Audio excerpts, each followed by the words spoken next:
There is something called the resource curse. I don't personally agree that the natural resources should always be a curse. And founded EG Justice, the organization I now direct, in 2007 as a way, as a mechanism to start working with other Equatorial Guineans and working with international organizations to shine a light on what was happening in Equatorial Guinea and to help ensure that revenues from oil and the influence from oil could actually help change the regime that we have in Equatorial Guinea today. There is an example, there is a case of a country that has escaped the resource curse, and that is Norway. It is a case that we all talk about, that we all know exists, but it is incredibly challenging, incredibly difficult to emulate what happened in Norway.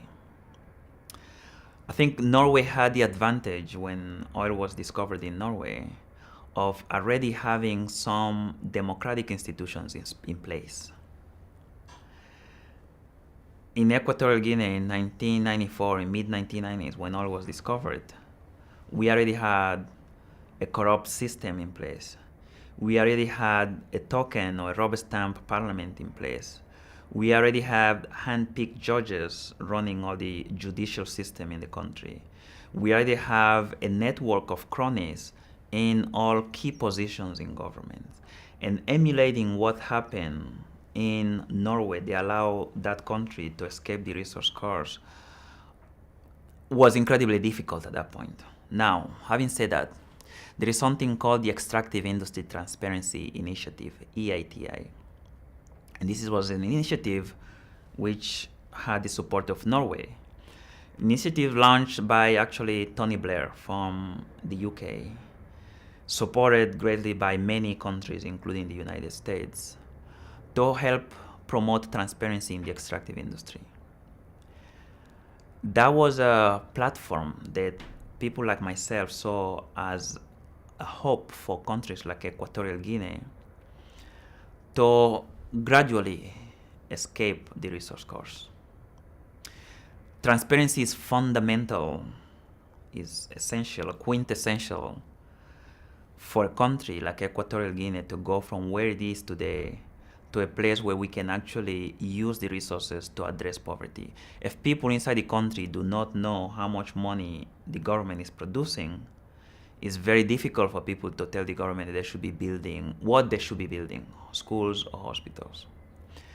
And once you have that transparency, having the space that allows you to hold government accountable, and by space I mean free media, a Congress is accountable, that has the powers to demand something from the executive branch, and civil society that's engaged, they can get access to budgets and they use those budgets to ask questions.